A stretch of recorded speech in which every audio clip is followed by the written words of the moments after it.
Alors, bonjour tout le monde. On va commencer, il est midi. Euh, donc, pour les gens qui sont déjà en ligne, là, on a déjà presque 200 personnes qui sont connectées à ce webinaire sur une mise au point sur la vaccination. Donc, je suis Christian Lavallée, je suis microbiologiste infectiologue à l'hôpital Maisonneuve-Rosemont.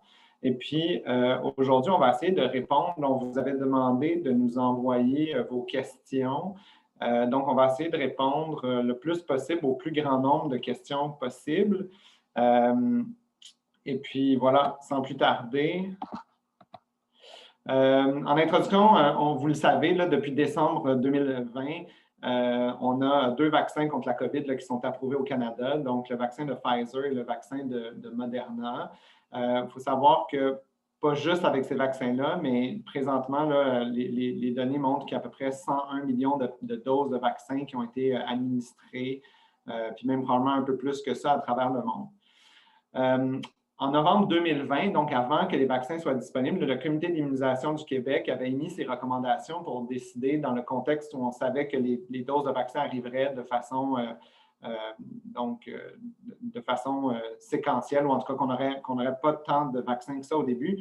Donc, comme vous le savez, le Comité d'immunisation du Québec avait émis ses recommandations sur qui on devait vacciner en premier. Parce que dans le fond, le but était d'essayer de réduire l'incidence de la maladie puis la circulation du virus le plus rapidement possible pour essayer d'arriver à un retour à la vie normale ou quasi normale. Et puis, vous n'êtes pas c'est pas sans surprise que les travailleurs de la santé avaient été mis dans le groupe prioritaire numéro 2.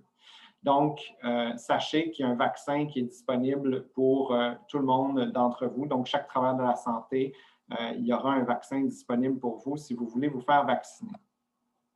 L'objectif, c'est qu'on entend, il y a beaucoup de questions qui nous sont posées à propos du vaccin ou des vaccins contre la COVID-19.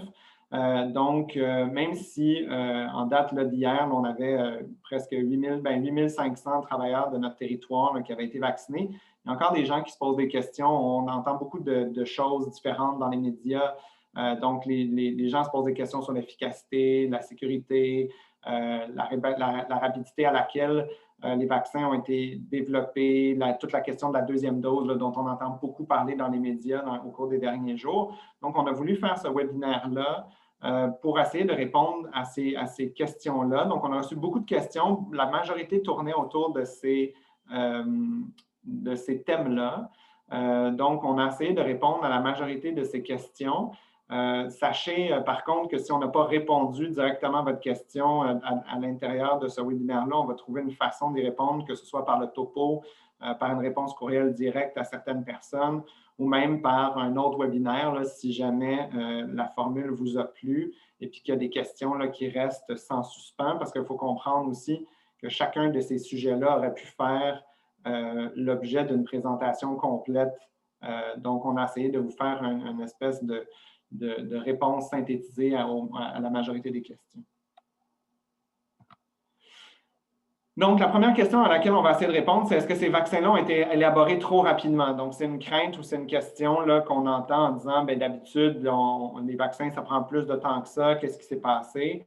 Il faut comprendre que même si le virus de la COVID, le SARS-CoV-2, même si c'est un vaccin qu'on connaît juste depuis 1 an à peu près, les coronavirus, donc les autres virus de la même famille, sont connus depuis longtemps. Donc, on les connaissait chez les animaux avant même les années 60. Les souches qui donnent des rhumes chez l'humain, il y a 4 souches de coronavirus qui donnent des rhumes, je dirais, relativement ordinaires qu'on connaît depuis les années 1960. Évidemment, certains d'entre vous se rappelleront du premier SARS-CoV, donc le SRAS, le fameux SRAS de 2002-2003, où là, il y avait eu plus de 8000 patients à travers le monde, dans plusieurs pays qui avaient été infectés, avec un taux de mortalité qui était beaucoup plus élevé que ce qu'on voit même avec la COVID présentement.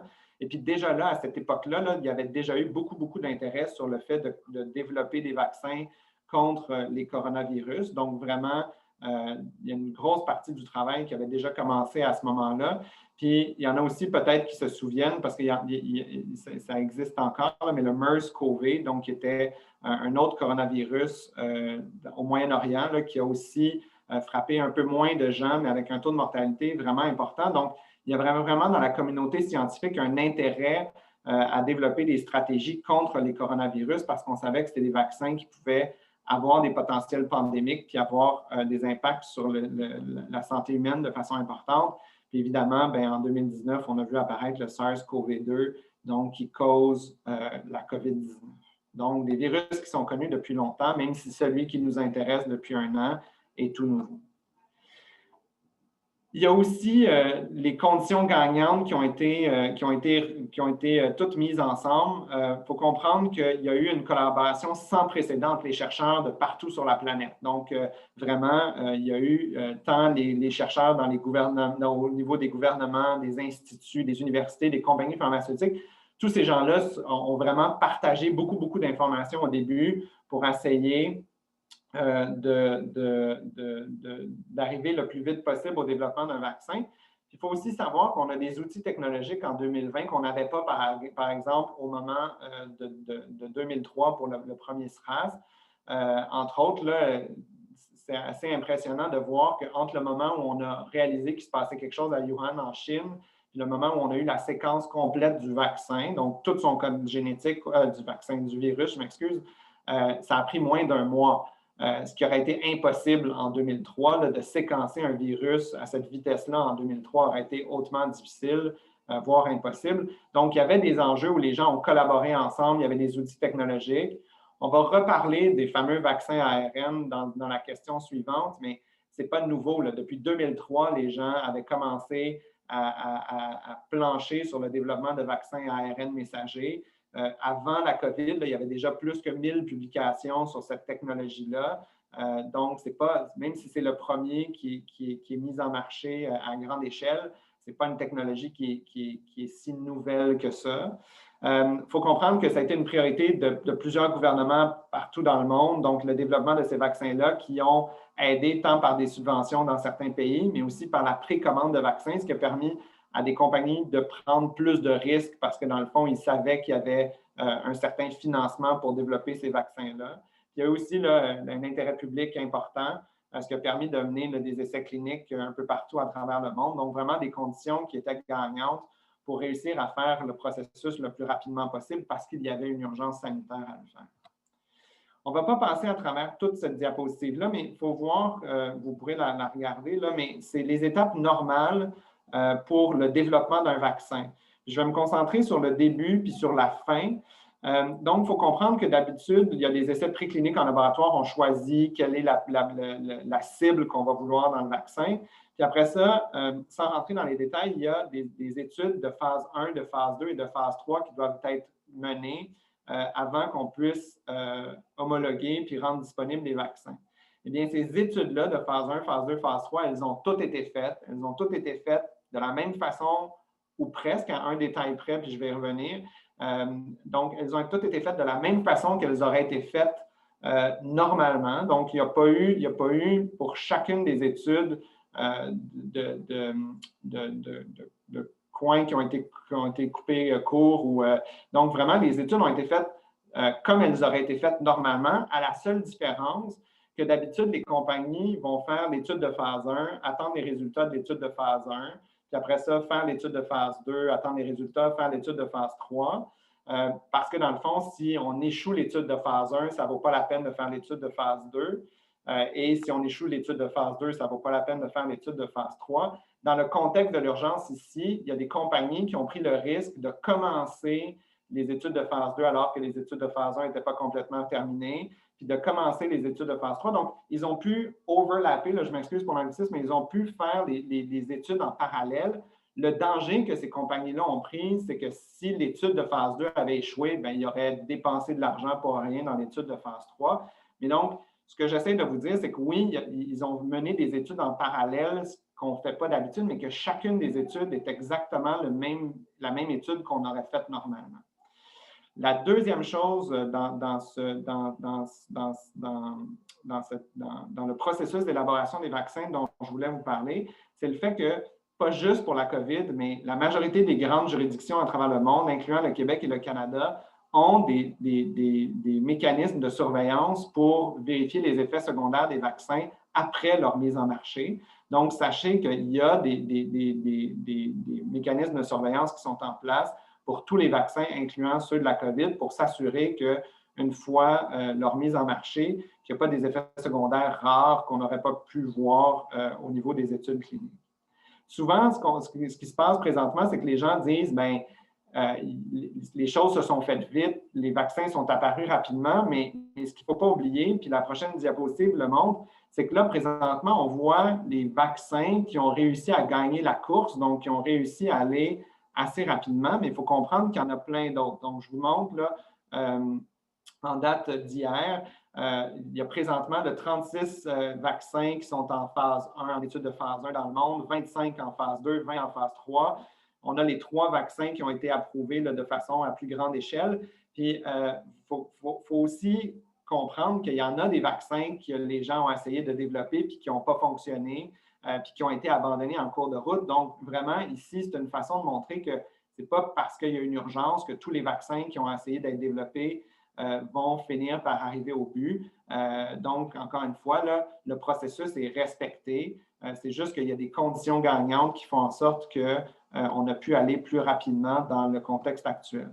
Donc, est-ce que ces vaccins-là, là, pour résumer tout ça, est-ce que ces vaccins-là ont été élaborés trop rapidement? Ils ont été élaborés, certes, plus rapidement que d'habitude, mais c'est parce qu'encore une fois, les conditions gagnantes étaient réunies. On avait des virus qui étaient connus depuis longtemps, des moyens technologiques qui sont supérieurs à ceux d'il y a 20 ans quand on a fait face au SRAS-1, une volonté internationale d'obtenir des résultats rapidement à cause de l'impact de la pandémie, vous le savez tous, puis un processus d'élaboration et de déploiement là, qui a respecté toutes les étapes habituelles, là, donc chacune des étapes a été respectée.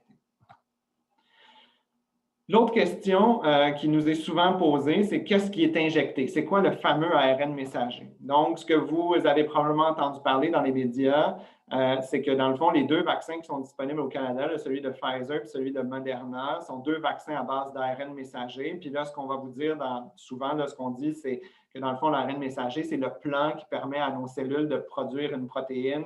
C'est cette protéine-là qui va mener au développement d'anticorps pour la COVID. Puis après ça, l'ARN messager est détruit. Donc, vous allez excuser mes talents d'animateur sur PowerPoint, mais j'ai essayé de vous imager ça le plus clairement possible. Donc, j'espère que ça va vous aider à comprendre un peu c'est quoi de l'ARN messager. Quand on est infecté par un virus, que ce soit le virus de la COVID, le virus de la grippe, donc l'influenza, mais n'importe quel virus auquel on est exposé dans notre vie, de notre petite enfance jusqu'à notre mort, il se passe toujours la même chose. Le virus, il est composé de différents morceaux, donc que j'ai imagé avec un cercle puis des quatre petits spikes de couleurs différentes qui seraient des morceaux différents de notre virus.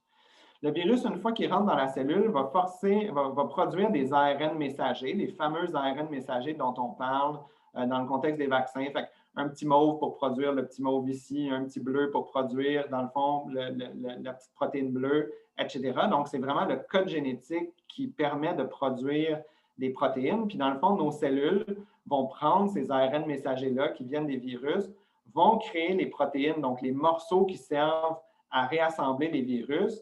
Puis, dans le fond, les virus vont se réassembler, puis vont aller infecter une autre cellule ou aller infecter une autre personne. C'est comme ça que les virus se répliquent dans le corps humain. Et éventuellement, le corps va développer une réponse immunitaire. Donc, ici, vous avez mon petit anticorps que j'ai essayé de dessiner. Donc, éventuellement, le système immunitaire va reconnaître certains de ces morceaux-là, développer des anticorps, puis ça va nous protéger contre le virus. Pour une fois subséquente, là, dans plusieurs infections, là, dans le fond, une fois qu'on a de l'immunité, on est protégé contre la prochaine fois. Ce n'est pas toujours vrai, là, mais au moins vous comprenez, j'espère, comment d'habitude un virus se réplique chez l'être humain, puis comment on arrive à la production d'anticorps contre certains des morceaux du virus.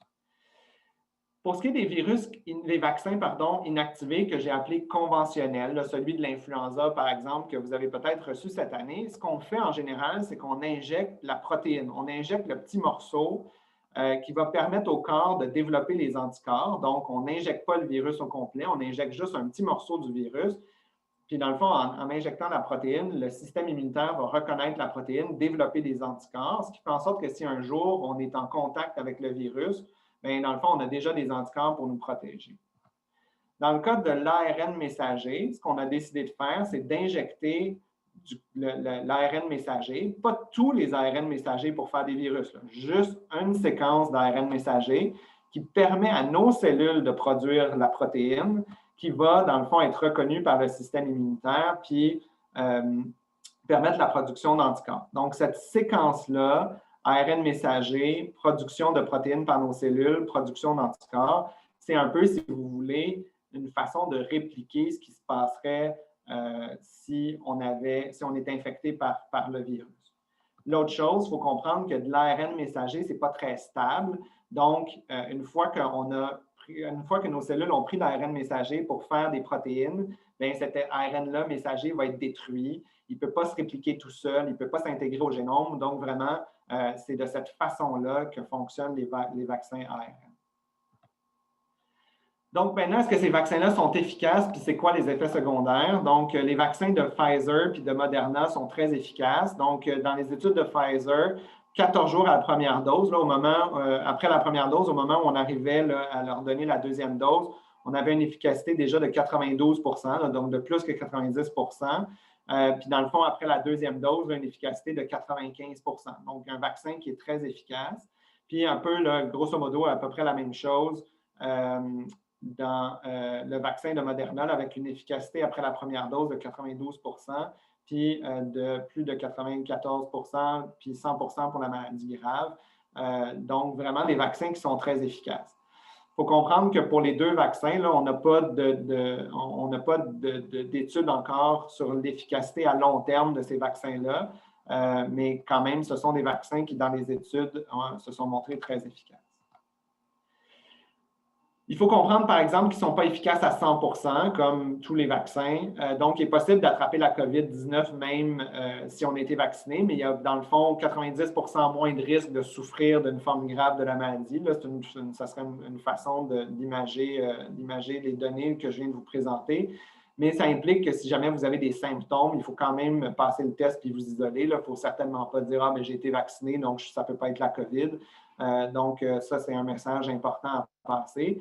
La question dont on parle beaucoup dans les médias puis dans les milieux de soins, c'est est-ce que les personnes vaccinées peuvent transmettre le virus? Puis ça, il y a des données qui commencent à sortir avec certains vaccins qui laissent penser que ça diminue une portion de la transmission, mais on n'a pas encore de vraies bonnes études pour répondre à cette question-là. En termes d'effets secondaires, la majorité du temps, ce sont des réactions légères ou modérées qui arrivent dans les 24 à 48 heures. Chez certaines personnes, ça peut durer quelques jours de plus. Là, en général, en dedans d'une semaine, les choses sont rentrées dans l'ordre. Les effets secondaires les plus fréquents, c'est de la douleur au site d'injection, un peu de fatigue, des frissons, on peut faire de la fièvre. Ce qu'on sait, par contre, c'est que souvent, il y a plus d'effets secondaires à la deuxième dose. Puis ça, la raison, c'est qu'on a déjà des anticorps. Donc, ça montre que le vaccin est en train de booster notre système, si vous voulez. Donc, c'est pour ça que les réactions sont un peu plus fréquentes lors de la deuxième dose. On voit ça avec d'autres vaccins. Là. Les gens, des fois, qui ont eu soit le vaccin, entre autres, de la méningite B, le Bexsero a tendance à faire ça. Les gens qui ont reçu le Shingrix pour le Zona, c'est fréquent que les vaccins, au moment de la deuxième dose, les effets secondaires soient plus importants. Mais ça demeure, même pour la deuxième dose, là, pas que je veux vous faire peur, là, ça demeure des réactions qui sont légères à modérées là, pour la plupart des patients. Puis à ce jour, là, la réaction la plus grave, comme avec beaucoup de vaccins, ça reste la réaction allergique. Donc, il y a eu 5 cas de rapportés de réaction allergique grave avec une seule hospitalisation. C'est une question qui nous est posée souvent. La seule vraie contre-indication au vaccin, c'est d'avoir fait une anaphylaxie, donc une réaction allergique sévère suite à la première dose du vaccin ou d'être allergique à un des produits contenus dans le vaccin. Puis entre autres, là, dans ce qu'il y a dans les vaccins disponibles présentement, le polyéthylène glycol serait probablement la molécule où on aurait le plus de chances d'être allergique, mais il n'y a pas de vaccin contenant du polyéthylène glycol au Canada.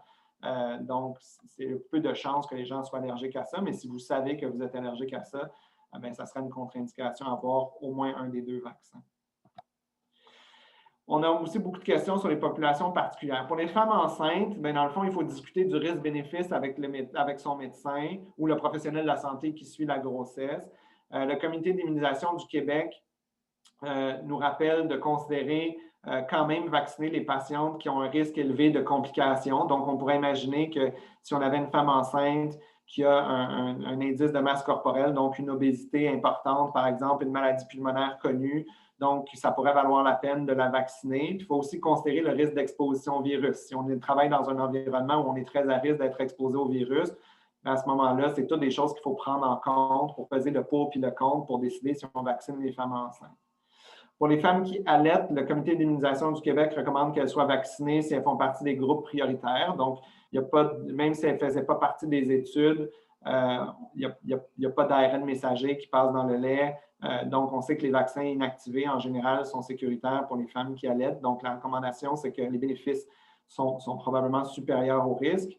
Pour les patients immunodéprimés atteints de maladies auto-immunes ou démyélinisantes, c'est la même chose. Donc, les bénéfices sont supérieurs aux risques. Donc, le Comité d'immunisation du Québec recommande que ces personnes-là soient vaccinées.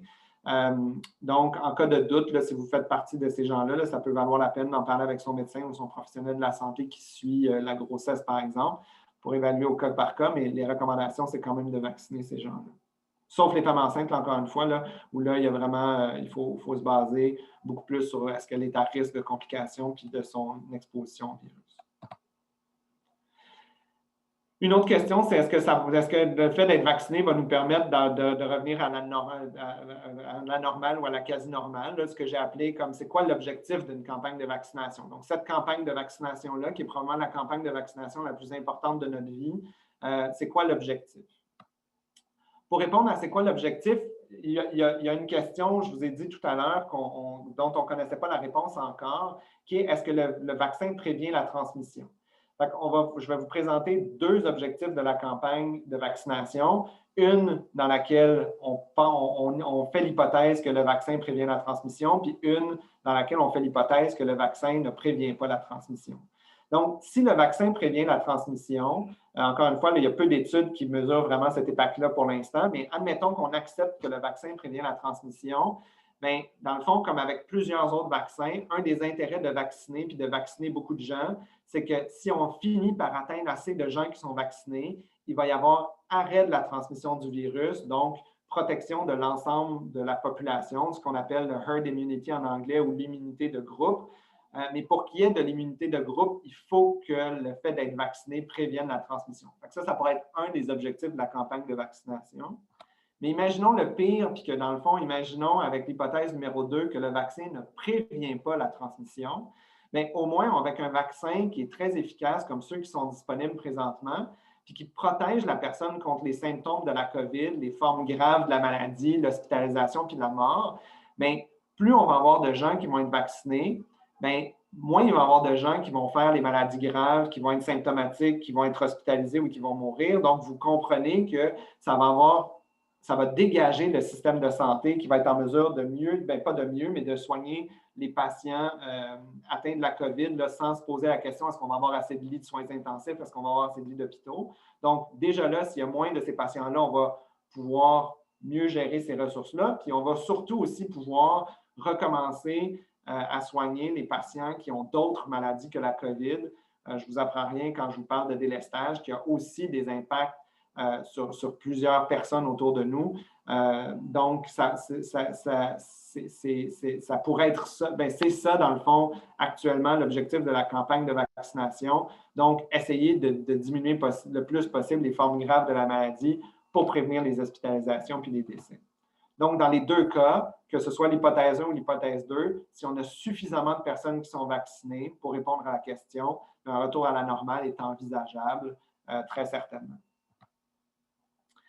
Dans les 6 dernières minutes qui nous restent, donc, on va essayer de répondre à pourquoi reporter la deuxième dose. On entend beaucoup de choses contradictoires d'un côté puis de l'autre, surtout dans les médias ces temps-ci. Encore une fois, là, on aurait pu faire une demi-heure, 3/4 d'heure juste sur cette question-là, mais je vais essayer de répondre à cette question-là le plus clairement et le plus rapidement possible. Pourquoi 2 doses? Hein? Parce qu'on prend ça comme acquis, mais dans le fond, pourquoi est-ce qu'on donne 2 doses du vaccin alors qu'on a entendu que certains vaccins allaient être un protocole à juste une dose? Il faut comprendre que la majorité des vaccins inactivés requièrent 2 doses. Donc, parce que la deuxième dose donne un effet booster qui va augmenter la quantité d'anticorps et la durée de protection. Fait que pour ceux qui ont des jeunes enfants, pensez-y, là, quand on vaccine les enfants, ils ont souvent une dose à 2 mois, 4 mois, 6 mois ou 12 mois. Si vous avez eu le vaccin de l'hépatite B, on en donne 3 doses. Si vous avez récemment eu le vaccin pour le Zona, le Shingrix, c'est 2 doses. Donc, la majorité des vaccins inactivés, vraiment, on donne 2 doses pour essayer, comme je vous disais, d'augmenter la quantité d'anticorps puis augmenter la durée de protection. Dans les études de vaccins, il y a toujours une durée minimale entre 2 doses. Donc, on dit entre la première dose et la deuxième dose, il faut qu'il y ait au moins autant de temps. Mais dans la majorité des études, il n'y a pas de durée maximale entre 2 doses. Donc, il n'y a pas d'intervalle maximal. Ce qu'on sait par contre avec les autres vaccins, pas celui de la COVID, mais ce qu'on sait avec d'autres vaccins, c'est qu'en général, plus on attend entre les 2 doses, meilleure est la réponse. Donc, on donne plus de temps. L'explication est un peu plus compliquée que ça, là, mais le fait de restimuler un peu plus longtemps le système immunitaire permet une meilleure réponse immunitaire. Fait on pourrait dire, mais attendez, là, pourquoi est-ce que dans le fond, si en général, on aime mieux attendre, puis pensez-y, là, je m'excuse, mais la majorité des vaccins dont je vous ai parlé, là, que ce soit le vaccin de Shingrix ou même le vaccin pour la méningite, en général, on attend 2 mois, voire 6 mois en 2 doses. Donc, on pourrait se poser la question, mais pourquoi les compagnies ont voulu un intervalle si court entre les 2 doses? Bien, on peut imaginer que c'est parce qu'ils voulaient, encore une fois, faire les études le plus rapidement possible. Imaginez si on avait fait les études de vaccin en disant on va donner la première dose, on va attendre 6 mois pour donner la deuxième dose, puis on va suivre les patients pendant 2 ou 3 mois après. Mais dans le fond, on n'aurait pas eu de vaccin disponible avant certainement l'été ou l'automne prochain. Donc, dans le contexte de l'urgence sanitaire, les compagnies ont décidé d'aller vers un intervalle minimal. Donc, pour essayer encore une fois de rendre ces vaccins-là disponibles le plus rapidement possible parce que c'est important qu'on ait ces vaccins-là pour revenir à la normale, comme on disait à la question précédente. Donc, est-ce que c'est risqué de reporter la deuxième dose? Bien, objectivement, pour la COVID-19, on n'a pas les données. Donc, je ne suis pas capable de vous dire avec confiance, est-ce que c'est risqué ou pas risqué. Par contre, on pourrait se poser la question, mais si on ne le sait pas, pourquoi le gouvernement puis d'autres gouvernements dans le monde ont décidé de retarder la deuxième dose? Bien, c'est que même si on ne le sait pas, il y a plusieurs indices qui nous laissent penser que c'est probablement pas si risqué que ça, puis c'est peut-être même une bonne idée, parce que dans le fond, on sait que le nombre de doses disponibles est limité. On ne sait pas si le vaccin prévient la transmission. Donc, de dire on veut bien immuniser pour essayer d'atteindre l'immunité de groupe, si on ne sait pas que c'est vrai, bien, l'autre option, c'est mon hypothèse numéro 2, c'est de dire, bien, comme une dose de vaccin a l'air d'être efficace à plus que 90 %, essayons d'en donner au plus de personnes vulnérables possible pour éviter qu'elles aient des maladies graves, qu'elles se ramassent à l'hôpital puis qu'elles décèdent. Puis, il faut comprendre que l'idée de la deuxième dose, ce n'est pas comme si on avait une efficacité de 90 % pendant les 3 premières semaines, puis au 21e jour, notre efficacité du vaccin disparaît. Donc, cette immunité-là, si on n'a pas la deuxième dose, va théoriquement, mais on ne le sait pas encore, aller tranquillement en descendant. Donc, c'est pour ça que le gouvernement et d'autres juridictions ont décidé d'aller vers ce que j'ai appelé mon hypothèse 2 de tantôt, c'est-à-dire essayons de protéger le plus de monde possible, le plus rapidement possible contre les formes graves de la maladie. Est-ce qu'ils ont raison ou pas? Il faut faire attention dans ce qu'on voit dans les médias où souvent c'est des données préliminaires, mais malheureusement, comme c'est des données préliminaires, c'est souvent la place où on les a. Mais hier, ça a été publié, puis ça a été publié aussi là, sur le site du Lancet, ou pour le vaccin d'AstraZeneca qu'on n'a pas au Québec, là, mais ils ont montré que les gens qui avaient été vaccinés à 12 semaines de leur première dose, qui avaient eu la deuxième dose à 12 semaines de leur première dose, avaient une efficacité vraiment meilleure que ceux qui avaient été vaccinés à 6 semaines entre leurs 2 doses. Puis l'autre chose là, dont on a entendu parler beaucoup dans les médias, là, Israël, là, qui est un pays champion dans la vaccination, où il y a à peu près un peu plus que le tiers de la population déjà qui a été vaccinée, montre déjà que leur nombre d'infections et d'hospitalisations diminue avec juste une dose. Donc, encore une fois, là, ce sont des données qui sont préliminaires. Donc, on ne peut pas y aller avec certitude pour l'instant, mais les données qui ne sont pas des données de modélisation, mais qui sont vraiment des données soit réelles dans le cas d'Israël, de c'est quoi leur expérience avec leur stratégie de vaccination, ou AstraZeneca avec l'étude qu'ils ont faite semble donner raison pour l'instant au gouvernement, dans le sens où de retarder un peu la deuxième dose ne semble pas trop problématique présentement. Finalement, je vais finir avec qu'est-ce qu'on sait sur les nouveaux variants. Là, je vois que la demi-heure vient de passer. Donc, ce n'est pas nouveau. Hein. Les virus, ça change constamment. Le virus du coronavirus ne fait pas exception à ça. On entend beaucoup parler des variants. Il y a des choses qui ont encore besoin d'être vérifiées. Donc, plusieurs de ces variants-là sont étudiés présentement en laboratoire. Partout sur la planète, on suit la situation de près. Au Québec aussi, le laboratoire de santé publique du Québec est en train de mettre en place un programme plus, je veux dire, structuré là, pour suivre les variants. Là, ils ont déjà une façon de les suivre, mais ils essaient de développer encore mieux ce programme-là. Ce qu'on sait pour l'instant, c'est que les vaccins qui sont disponibles semblent être efficaces. Certains vaccins semblent être un peu moins efficaces pour certains variants, mais jusqu'à maintenant, on n'a pas vu de données qui montraient que pour un variant donné, un vaccin donné était complètement inefficace. Mais il y a évidemment plusieurs études qui sont en cours. Donc, la question qui est soulevée de ça, puis qu'on entend, c'est de dire, oui, mais là, s'il y a des variants, est-ce que ça vaut quand même la peine d'être vacciné? Bien oui, puis il y a deux raisons d'être vacciné quand même malgré les variants. La raison 1, c'est que pour l'instant, même si les vaccins, même si on n'a pas de grandes études, les vaccins semblent demeurer efficaces. Puis dans le fond, même s'ils étaient un peu moins efficaces, une protection partielle, c'est mieux que pas de protection du tout. Puis la deuxième raison, qui serait une raison plus globale de regarder la population en général, c'est de dire qu'en se faisant vacciner, on diminue la réplication des virus qui sont actuels. Pas les variants, là, mais celui qui circule présentement au Québec pour dire quelque chose. Puis dans le fond, si on diminue la réplication des virus actuels, on pourrait prévenir l'émergence de nouveaux variants, donc de prévenir qu'il y ait des virus plus tard qui pourraient échapper au vaccin. Donc, il y a vraiment deux raisons de se faire vacciner malgré tout ce qu'on entend par rapport aux variants. Donc, en conclusion, il y a plus de 100 millions de doses qui ont été administrées au Québec, dans le monde de vaccins de COVID. Le processus d'élaboration et d'autorisation sont efficaces, sécuritaires. Encore une fois, les mêmes étapes que d'habitude sont suivies. Il y a très peu de réactions graves des vaccins, alors qu'on sait que la COVID a des effets secondaires ou en tout cas des effets qui sont beaucoup plus graves et beaucoup plus fréquents, ce qui fait en sorte que les bénéfices de la vaccination sont beaucoup plus grands que les effets secondaires. L'histoire nous a montré que les vaccins permettent en général de bien contrôler et d'éradiquer les maladies graves. Pas toujours de les éradiquer, mais au moins de les contrôler. Donc, je pense que notre responsabilité comme travailleur de la santé, là, puis je vous ai montré la photo de ma carte, là, moi, mes collègues microbiologistes, on a tous été vaccinés sans aucune hésitation. Je pense que notre responsabilité, même si c'est un choix individuel comme travailleur de la santé, c'est de se faire vacciner rapidement pour essayer le plus rapidement possible de revenir à la normalité. Il y a des ressources qui sont à votre service. Donc, pour toute question, il y a une ligne COVID pour le personnel puis pour les gestionnaires. Parce que le temps est dépassé, là, je vais essayer de voir vite. Là, je vois quelques questions qui sont apparues dans la boîte. Là. Je vais essayer de voir, si je peux répondre à certaines de ces questions-là rapidement. Mais sinon, n'hésitez pas à écrire vos questions à l'adresse courriel que vous avez à l'écran. Puis dans le fond, ce qu'on fera, on trouvera une façon de vous répondre. Il y a des gens qui nous ont envoyé des questions très, très précises, très personnelles. On essaiera probablement de contacter ces gens-là directement. S'il y a des questions qui se répondent bien de façon textuelle, on pourra les faire via le topo. Puis si jamais on voit là, dans les questions qu'il y a des choses qui nécessitent un peu plus d'explication, puis que vous avez aimé le format du webinaire de ce midi, bien, on pourra en refaire un autre pour essayer de répondre à vos questions. Donc, il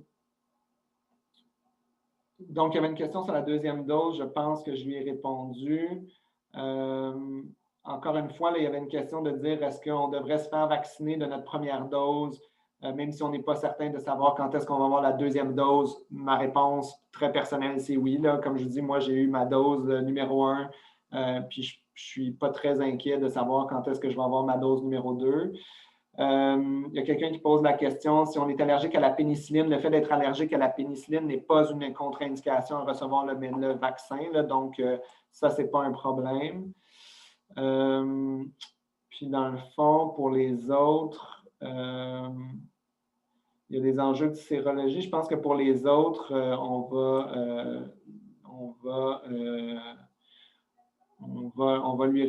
répondre, on va essayer de vous répondre d'une autre façon, là, parce que là, je vois les questions qui s'additionnent. On a déjà passé la demi-heure. Donc, je vous propose on va de toute façon garder toutes ces questions-là. Puis, comme je vous disais, d'entrée de jeu et en conclusion, on va trouver une façon de répondre à vos questions. Donc, en espérant que cette activité vous a été utile, qu'on a pu répondre à certaines de vos questions. Puis, une dernière fois, là, j'allais dire au risque de me répéter, mais c'est sûr que je me répète, n'hésitez pas à poser vos questions, à contacter la ligne COVID. Si vous avez des questions, ça nous fera plaisir d'y répondre. Donc, sur ce, je vous souhaite tous un bon restant d'heure de midi et d'après-midi. Et j'incite fortement les gens qui ne sont pas vaccinés à appeler pour prendre un rendez-vous. Il y a des doses de vaccins qui vous attendent. Alors, sur ça, tout le monde, merci beaucoup et puis bonne fin de journée.